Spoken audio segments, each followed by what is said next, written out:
Bismillahirrahmanirrahim. Assalamualaikum warahmatullahi wabarakatuh.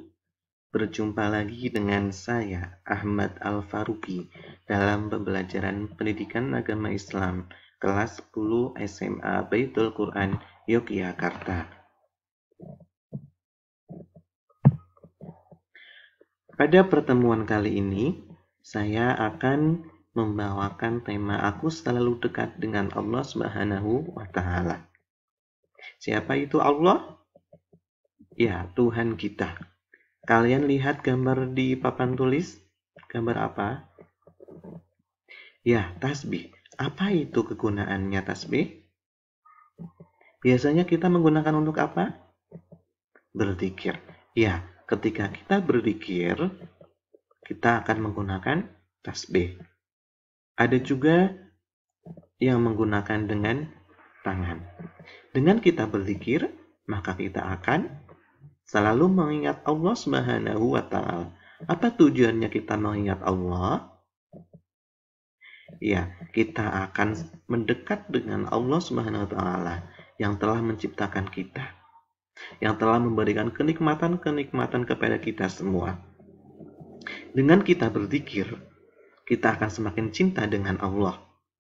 Sebagai contoh, misalkan kalian menyebut nama-nama teman kalian akan dekat dengan mereka. Pasti mereka yang dekat dengan kalian. Ya, yang disebut itu yang dekat dengan kalian. Misalkan kalian selalu menyebutnya ibu, pasti yang disebut itu dicintai oleh kalian. Ya, dengan kita mengingat, kita akan semakin cinta, kita akan semakin dekat. Berikutnya kita memasuki yang pertama, yaitu pengertian Asmaul Husna. Kalian sudah tahu Asmaul Husna? Ya, Asmaul Husna itu terdiri dari dua kata, yaitu yang pertama adalah Al-Asma, yang artinya nama-nama. Kemudian yang kedua adalah Al-Husna. Baik. Jadi Asmaul Husna itu apa? Nama-nama yang baik. Allah Subhanahu wa Ta'ala memiliki nama-nama yang baik. Apa saja? Ya, nanti kita akan belajar tentang Asmaul Husna. Dalam bab ini kita akan belajar 7 nama Asmaul Husna. Tapi dalam video ini, Ustadz akan memaparkan 3 Asmaul Husna. Apa itu dalil Asmaul Husna? Dalam Al-Quran, surat Al-A'raf ayat 180, telah disebutkan, Walillahil asma'ul husna fad'uhu biha. Dan Allah memiliki nama-nama yang baik, maka sebutlah Allah dengan nama baik tersebut. Fad'uhu, maka memohonlah kepada Allah biha, dengan nama-nama yang baik tersebut. Jadi ketika kita sedang doa atau kita meminta sesuatu kepada Allah Subhanahu wa Ta'ala, maka sebutlah nama-nama Allah yang baik. Contohnya, kita akan meminta ampun kepada Allah. Ya Allah, ampunilah dosa-dosa saya. Maka sebutlah nama Allah Maha Pengampun. Ya Ghafar, Ya Ghafar, Ya Ghafar. Itu. Jadi ketika kita akan meminta sesuatu kepada Allah, maka sebutlah dengan nama-nama Allah yang baik. Menyapalah dengan Allah. Insya Allah Allah akan mengabulkan. Sebagai contoh, misalkan kalian mau minta uang saku kepada ibu. Apakah hanya bilang, saya minta uang saku? Begitu? Tidak. Ibu tidak akan mengasihkannya.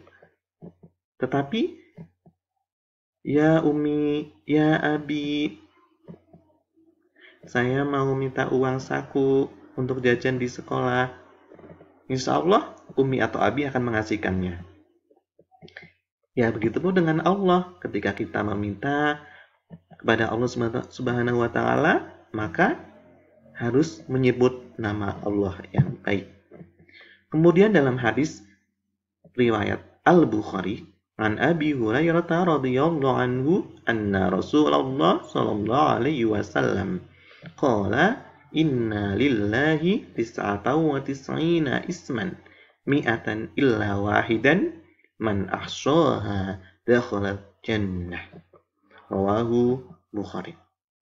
Dari Abi Hurairah radhiyallahu anhu, sesungguhnya Rasulullah sallallahu alaihi wasallam telah bersabda, sesungguhnya Allah Subhanahu wa taala memiliki 99 nama. Mi'atan illa wahidan, 100 kurang 1. Man ahsaha, barang siapa yang menghafalkannya, dakhalal jannah, maka masuk surga. Jadi, teman-teman, ketika kita menghafalkan Al-Qur'an, Allah sudah menjanjikan kepada kita untuk masuk surga. Bukan hanya menghafal, tapi harus mengamalkannya. Kita percaya kepada Allah yang Maha Pengampun, kita akan masuk surga. Kita menghafal 99 nama Allah Subhanahu wa taala akan masuk surga ketika kita meyakini, ketika kita mengimani. Dengan sangat mudah kita akan masuk surga. Ya, teman-teman, dalam pertemuan ini Ustadz akan membahas yang pertama, yaitu Al-Karim. Siapa yang tahu artinya Al-Karim? Ya, Al-Karim memiliki arti Maha Mulia, Maha Pemurah, atau Maha Dermawan. Allah memiliki nama Al-Karim yang Maha Mulia, Maha Pemurah, Maha Dermawan. Subhanallah. Siapa yang memiliki sifat seperti ini? Ya, Ustadz yakin dari kalian santri-santri Baitul Quran memiliki sifat yang mulia. Dalam surat Al-Infitor ayat 6, ya ayyuhal insanu ma warraka bi rabbikal karim. Wahai manusia, apa yang telah memperdayakanmu terhadap Tuhan yang Maha Pemurah? Ya. Allah memberikan kebutuhan-kebutuhan makhluknya tanpa melihat dia percaya akan adanya Allah atau tidak, tanpa melihat dia perempuan atau laki-laki, tanpa melihat dia butuh atau tidak akan dikasihkan. Itulah Allah yang Maha Mulia, Maha Pemurah, Dermawan, tidak pandang mereka itu suku Jawa atau suku Sunda, Batak atau Betawi. Allah tetap akan mengasihkannya. Dalam kehidupan sehari-hari, kita juga harus memiliki Al-Karim. Bagaimana caranya? Ya, ketika teman kita yang telah menyakiti kita atau jahil kepada kita, kita tetap harus berbuat baik kepada mereka. Kita harus berbagi kepada mereka. Seperti itu. Paham, teman-teman? Ya, semoga kita memiliki sifat yang Maha Mulia atau Al-Karim. Kemudian sifat berikutnya, nama-nama Allah yang baik yang kedua, yaitu Al-Mu'min. Apa itu artinya Al-Mu'min? Ya, Al-Mu'min memiliki arti pembenaran, ketenangan hati atau aman. Ketika kita menyebut Allah Subhanahu wa taala, kita akan merasakan tenang, kita akan merasa aman.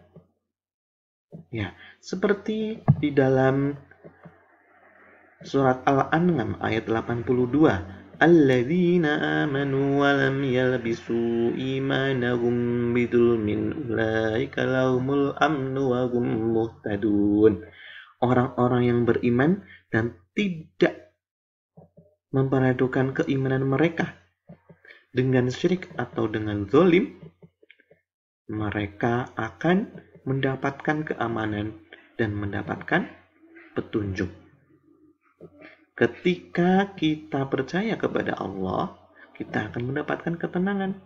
Ketika kita percaya kepada Allah, maka kita akan mendapatkan petunjuk.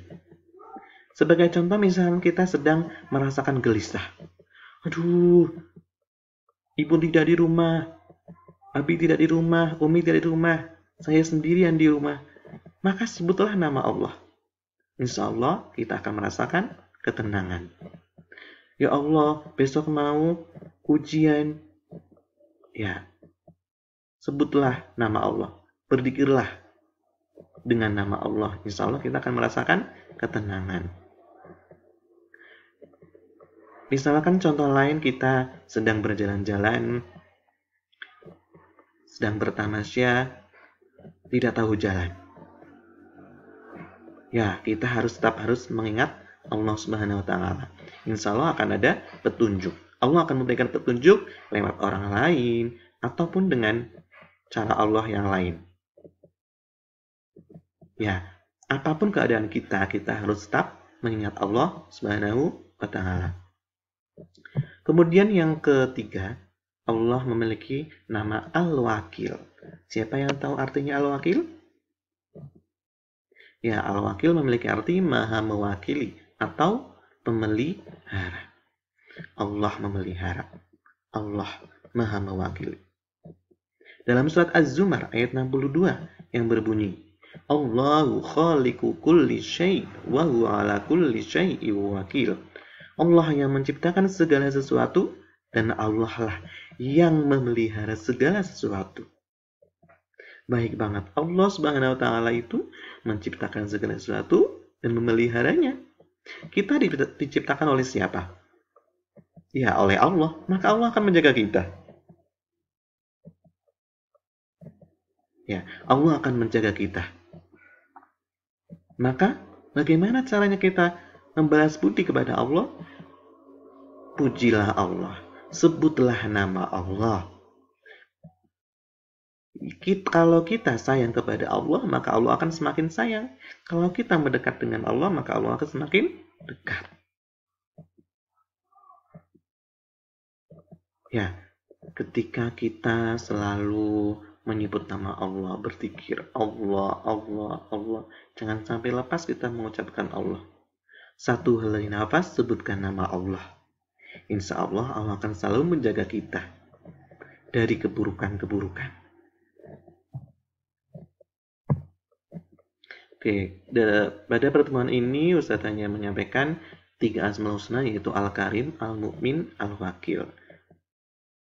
Kita berharap semoga teman-teman, kita semua dapat selalu mengingat Allah Subhanahu wa Ta'ala dimanapun kita berada, dimanapun keadaan kita, baik itu senang, susah, maupun sedih, tetap harus mengingat Allah dan selalu bersyukur. Alhamdulillah.